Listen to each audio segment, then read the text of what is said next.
الاسلام سلام فینا یزرع فینا حب الناس۔ شادی کے موقع پر لڑکی والوں کی طرف سے کسی دعوت کا کوئی ثبوت نہیں، بلکہ اصل میں تو اصول سمجھ لیجیے، فلسفی کیا ہے اسلام کی۔ شادی کے معاملے میں لڑکی والوں پر کوئی بوجھ نہیں آنا چاہیے،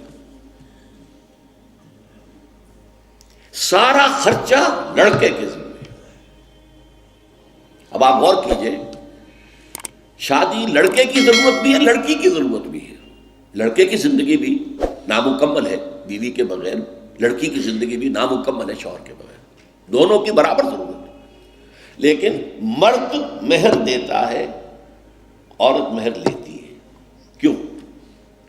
مرد کی قوامیت، اور یہ علامت ہے کہ مرد طالب ہے، عورت مطلوب ہے۔ یہ مہر کوئی قیمت نہیں ہے، معاذ اللہ۔ بعض اوقات بعض نکاح خواہ کہہ دیتے بعوض اتنے مہر کے میں نکاح میں دیتا ہوں، یہ بڑا غلط لفظ ہے۔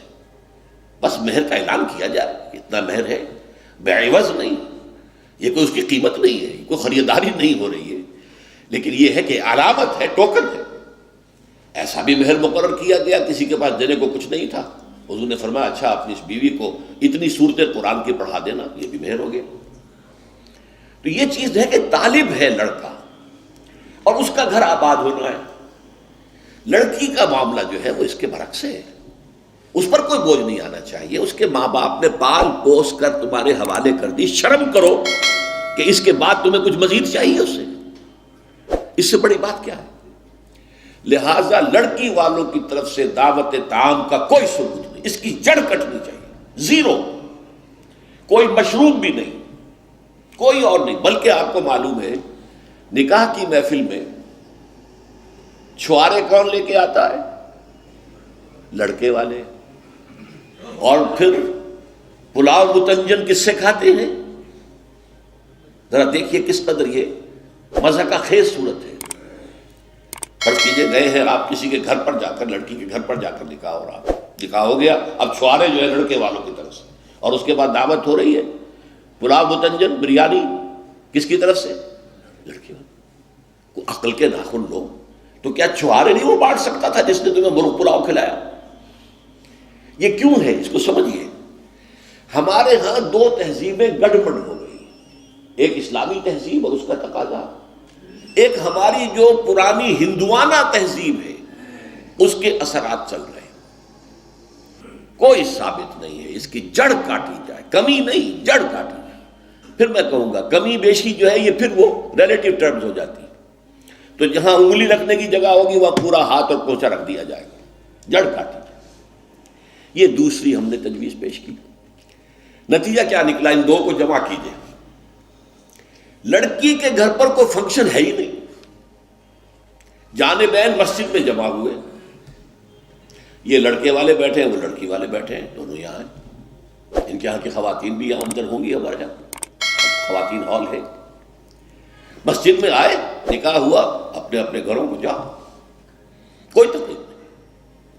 اس کا نتیجہ کیا نکلا کہ جسے آپ جنج کہتے ہیں، بارات، اس کا تصور زیرو ہو گیا۔ اسلام میں بارات کا کوئی تصور نہیں، سہرا بندی کی کوئی تقریب نہیں، ہندوانہ تقریبات ہیں۔ بارات کے لیے عربی میں کوئی لفظ ہی نہیں ہے، قرآن اور حدیث میں کیا ہوگا؟ عربی میں نہیں ہے، کوئی لفظ نہیں۔ یہ خالص عجمی لفظ، بارات عجمی ہے، ایرانی ہے، اس کا اسلام سے کوئی تعلق نہیں، جڑ کٹ جائے اس کی۔ یہ بھی ہندوانہ تصور ہے۔ ہوتا کیا تھا، ایک گاؤں سے جا رہے ہیں، دوسرے گاؤں سے بیٹی لے کر آنی ہے، اور بیٹی کے ساتھ جہیز آنا ہے، اور راستے میں ڈاکو جو ہیں وہ لوٹ سکتے ہیں، تو یہاں سے جتھا لے کے جانا ہوگا، لہذا وہ جتھا بندی کر کے بارات جا رہی ہے۔ اب وہ جا کر جنج گھر جو بنے ہوئے ہیں وہاں پر ٹھہر رہی ہے، 2 دن 3 دن عیش کر رہے ہیں، کچھ چھرے اڑا رہے ہیں لڑکی والوں کے پیسے پر، پھر وہ مال غنیمت سے لدے پھدے واپس آ رہے ہیں، لہذا وہ جتھا حفاظت کرتا تھا۔ یہ سارا ہندوانہ تصور ہے، اسلام سے کوئی تعلق نہیں۔ تو نمبر 1 نکاح مسجد میں، نمبر 2 کوئی دعوت طعام ہی نہیں، کوئی بھی نہیں، نو انٹرٹینمنٹ واٹس ایور لڑکی والوں کی طرف سے. اجتماع جانبین مسجد میں, یہیں سے ڈسپرس. حضرت فاطمہ کو تو وداع کرانے کے لیے حضرت علی گئے بھی نہیں تھے. نکاح کے بعد کچھ خواتین حضرت فاطمہ کو لے کر حجرے میں چھوڑ آئی تھی جا کر, جو ایک انصاری صحابی نے حضرت علی کو دیا تھا, ورنہ ان کے پاس حجرہ بھی نہیں تھا. 3 باتیں ہو گئی. چوتھی بات, ولیمہ جو ہے اس کی تاکید ہے. یہی وجہ ہے کہ جب یہ شادی پر مکمل پابندی لگائی گئی تھی, میں نے اشتہار دیا تھا کہ ولیمے پر پابندی نہیں ہونی چاہیے. لڑکی والے کے ہاں تو آپ سوچئے, جو دلیل میں نے دی اس کی نفی میں, نفسیاتی دلیل بہت بڑی ہے. لڑکی والے کے ہاں ویسے تو لفظ شادی خوشی, وہاں بھی شادی یہاں بھی شادی. لڑکی والے کے ہاں خوشی نہیں ہوتی. اس کے گھر سے لخت جگر نور چشم نکل کر جا رہی ہے, کیسے خوشی ہوگی؟ مائیں رو رہی ہوتی ہیں, انہیں غشی پڑی ہوتی ہے جب بچیاں نکل رہی ہوتی ہیں گھروں سے. بہن بھائی رو رہے ہوتے ہیں, باپوں کے آنکھوں کے اندر بھی آنسو آئے ہوتے ہیں, نمی آئی ہوتی ہے. میں نے بھی 5 بیٹیاں رخصت کی اپنے گھر سے, اور آنکھوں میں نمی آئی ہے. I couldn't withhold my tears. پھر یہ صرف یہ تو ہوتا ہے کہ ایک ذمہ داری کا بوجھ تھا, آج اتر گیا. اسے آپ انگریزی میں sigh of relief کہہ سکتے ہیں. بس کوئی خوشی نہیں. اس کی مثال میں دیا کرتا ہوں کہ کوئی جانور اگر قربانی کے لیے 10-15 دن پہلے آپ لے لیں, وہ بکرا, کوئی مینڈھا, اور بچے اس کے ساتھ ہل جاتے ہیں, پھر کھلاتے ہیں, لے جاتے ہیں, چلاتے ہیں, تو پھر وہ عید کے دن جب آپ اسے قربان کرتے ہیں تو بچے پچھاڑے کھا رہے ہوتے ہیں, رو رہے ہوتے ہیں. اتنا لاڈ اس جانور سے ہو جاتا ہے. تو یہ نور چشم لخت جگر گھر سے نکل رہی ہے, 18-20 برس رہی ہے آپ کے گھر میں, آج جا رہی ہے. ٹھیک ہے, سائی آف ریلیف ہے, لیکن اندیشہ بھی ہوتا ہے. ذہن میں رکھیے, ہمیشہ ہوتا ہے. پتہ نہیں بیل منڈے چڑھے نہ چڑھے, موافقت مزاج کی ہو نہ ہو, نئے ماحول میں جانا ہے, ایڈجسٹمنٹ ہو نہ ہو.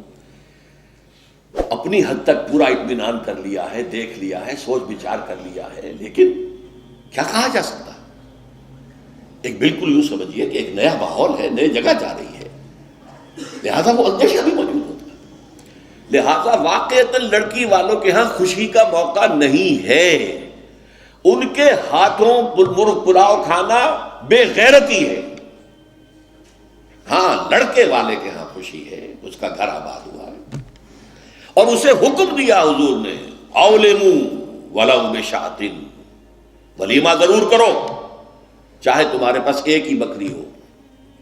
وہ ایک ہی بکری در حقیقت ان کے ہاں مفلسی کی سب سے بڑی شکل ہو سکتی تھی, لیکن بھیڑیں بکریاں پالنا تو ان کا پیشہ تھا.